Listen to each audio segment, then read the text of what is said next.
Before Drew comes up here for our reading today, I just want to tell you a little bit about him. Drew Kennedy has served in the Unitarian Universalist ministry for more than 35 years, serving congregations in Indiana and New York before coming to Wisconsin. Drew will be retiring as the senior minister of the First Unitarian Society of Milwaukee in June of 2014, having completed 28 years there. And I join his much bereaved staff in saying that we are going to miss you like crazy. Drew was born and raised in Grosse Pointe, Michigan, and earned his BA in philosophy from the University of Michigan, his Master and Doctor of Ministry degrees from Meadville Lombard Theological School, a Unitarian Universalist seminary affiliated with the University of Chicago.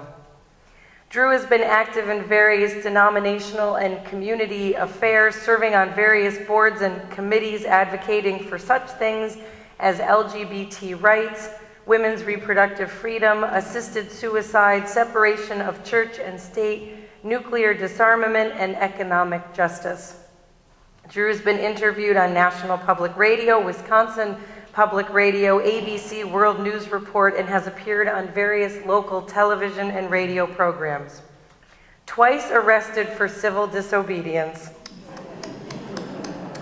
Drew was most recently arrested in January 2003 in a planned protest against the anticipated war in Iraq. Drew is married to Lois Weisner and has 2 grown children.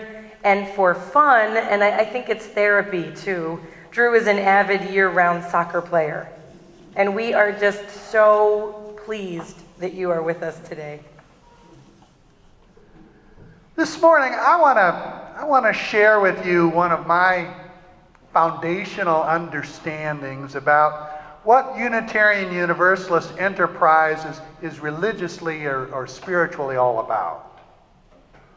In order to do this, I'd like to start with an image and a reading from Ira Progoff. But let me first tell you a little bit about Ira Progoff. Ira Progoff, who died in 1998, was an American psychotherapist who is best known for his development of what he called his intensive journal method. He did this while teaching at Drew University in New Jersey.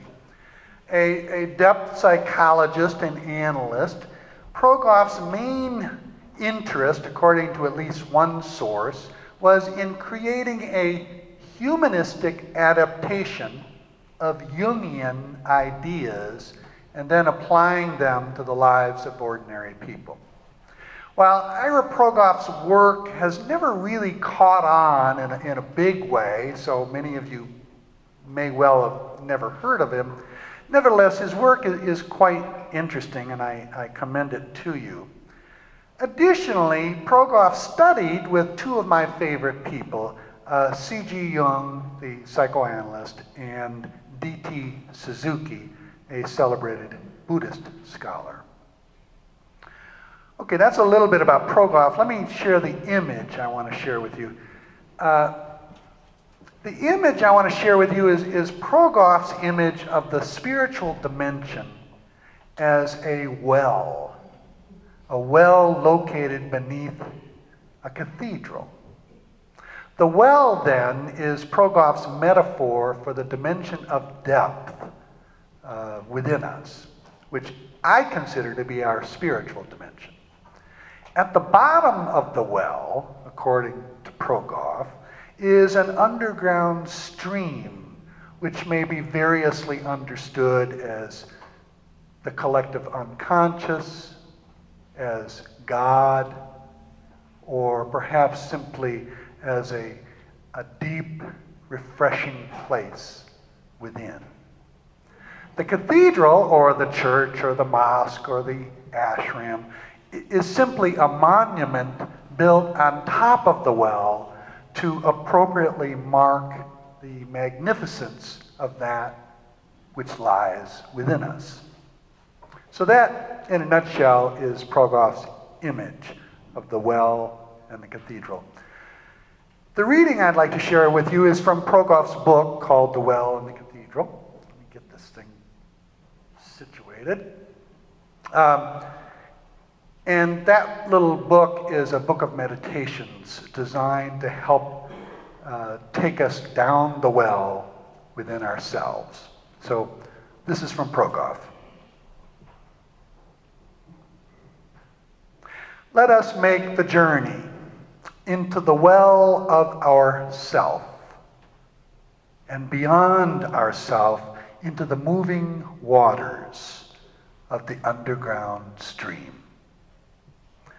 Inward again, we are here in the waters beneath the well. Here in the underground stream, we realize that many others in earlier times have entered their wells and have gone inward until they reached the waters beneath the well. In ancient days, Jacob went down his well, and where he returned, he placed a stone for remembrance. In his way, Moses went down, and Isaiah and Ezekiel, Lao Tzu and Zoroaster, Gautama Siddhartha, Jesus of Nazareth, Teresa and Juliana, Meister Eckhart, George Fox, Waldo Emerson and Walt Whitman, and many, many others have gone down their well to the underground stream. These and many more have been here, some famous in history, others unknown, but each by direct beholding discovered many marvelous things that were shown to them or that they recognized and drew into themselves in the underground stream. Those who have gone down their well into the underground stream have done many things upon returning to the surface of their lives. Some have written books, some have painted and sculpted, some have made philosophies, some have stated doctrines, and some have simply lived their lives more fully with inward abundance and with gentler wisdom than was possible before. And this concludes our reading.